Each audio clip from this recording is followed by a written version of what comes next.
Revenge. It is one of the most powerful motivating factors known to mankind. Revenge can be so powerful that it can almost act as a poison to one's mind, a poison to one's soul. It can become so poisoning that it can corrupt the very fiber of your being and completely change the person who you are. How far would you be willing to go for revenge?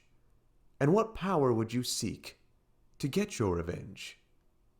Well, in the case once again for our dear Dark Knight Batman, he's going to have to answer that exact question in our terrifying story tonight entitled Batman the Dawnbreaker. This tragic and terrifying story begins very much like that of the Batman we all know, except this story takes place on Earth, -32. Smoke billows from the gun of Joe Chill, who has just ended the life of Thomas and Martha Wayne, one of the most wealthy and powerful couples in all of Gotham. A young Bruce Wayne stares in complete disbelief as his mother and father lay dead at his feet. Something was about to happen. Something that was about to change Bruce Wayne and the world itself into something unimaginable. When I stood there helpless, as my mom and dad's blood was running into the gutter, I felt nothing. Like the sky and the ground broke apart, and all that was left was a void as big as everything. And that void was inside me. I didn't feel anything, not even fear.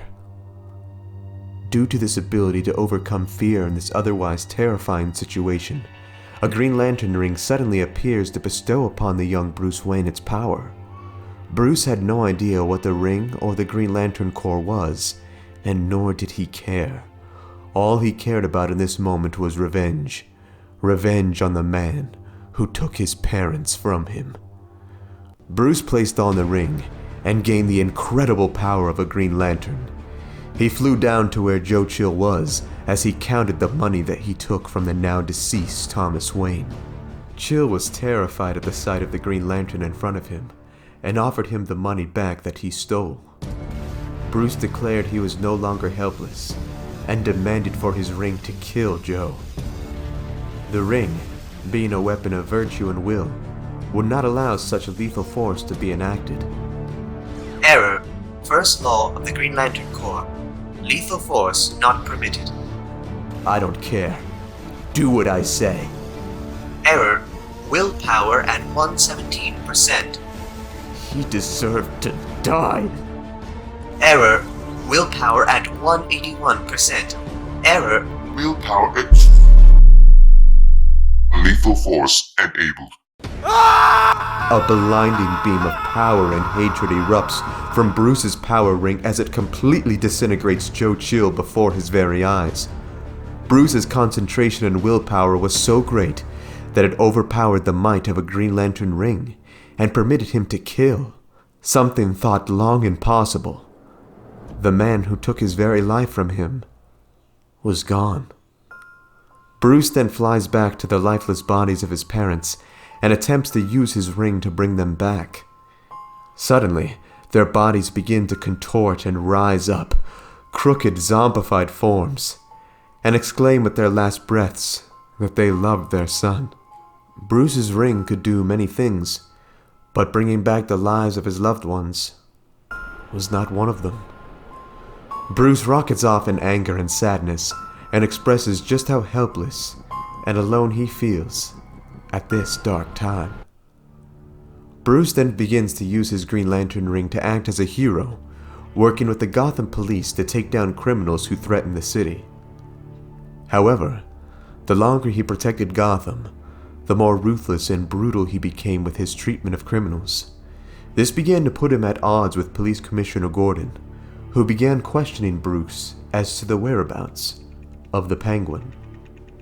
A flashback then plays out that reveals Bruce tracked Penguin and his men to a nearby penthouse. Penguin is terrified that his location has been revealed. Oh Lord, he's going to murder us. Kill him first.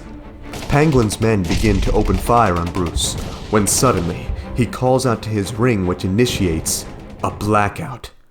Suddenly, the lights to the entire building go off, and all that is visible is the glow from Bruce's uniform. Out of nowhere, a sickening and monstrous screech bellows out of the darkness, along with the screams of Penguin and his men. When the lights come back on, all of Penguin's men are dead, leaving him at the mercy of Green Lantern. Bruce then flies the horrified villain into space and leaves him there to be obliterated by an asteroid. After Green Lantern reveals what he did to Penguin, Commissioner Gordon informs him that his perverted sense of justice needs to end, and that he knows he is Bruce Wayne. Out of nowhere, Bruce then evaporates Gordon with a single flash from his ring, exclaiming that now Gordon's daughter will have to grow up alone without her father. Out of nowhere, a voice on high proclaims, "Enough!" The voice came from Ganthet, leader of the Green Lantern Corps, who brought an entire army of fellow Green Lanterns to put an end to Bruce's reign of terror. "You are a damaged lantern, and we are here to fix your transgression. You have done the unimaginable. You let darkness into your ring. This could pollute the entire Green Lantern Corps. Hand over your ring now." Bruce, having never seen a fellow Green Lantern, is amazed at the sight of the warriors around him, but just like the night of his parents' murder, does not show any fear. "Whoa, this is wild. There's a ton of you, but..." Ring. Initializing blackout. "I've got friends now too. I made them. In the dark." We then get a glimpse of the creatures that come to life when this Green Lantern activates his blackout. Sick, disturbing, hellish creations, all given form from the twisted psyche of this world's Bruce Wayne. And now they surround this small army of Green Lanterns. The lights then go back out, and the creature's sickening scream can be heard once more. When the lights come back, we then see the only surviving Green Lantern is their leader, Ganthet, who is dangling by a thread. "Stop! This darkness, it destroys everything." Bruce then makes quick work of the Green Lantern by snapping his neck clean off. He then stares at the giant power lantern the other fighters brought with them. Something inside the lantern called out to him. Something powerful. He entered the lantern as Bruce Wayne, but when he stepped out, he became something new, something different. Bruce Wayne now became Batman, the Dawnbreaker. Similar to the other evil Batmen before him, the Dawnbreaker's world began to collapse and die. A void opened up and consumed this Batman. He was left all alone once again in the void of darkness. As he drifted, he was greeted by someone, a Batman just as twisted as him. This, once again, was the Batman who laughs. Nice Earth you got here. How's it working for you? The Batman who laughs with his signature disturbed smile reveals himself and his cannibalistic robins to this Green Lantern. Call me the man who laughs, and I am recruiting. This is the Red Death and the Murder Machine. You'll be fast friends, I'm sure. You have so many things in common. Revenge, justice, first names. This is a world bathed in light. The people there are fools. They deserve to be dragged into the dark. Their world will crumble like yours. My Lord Barbatos demands it. You are a warrior of darkness. You can extinguish the lights of this bright world. And if you do, Barbatos will spare you from this oblivion and give you back what you desire most.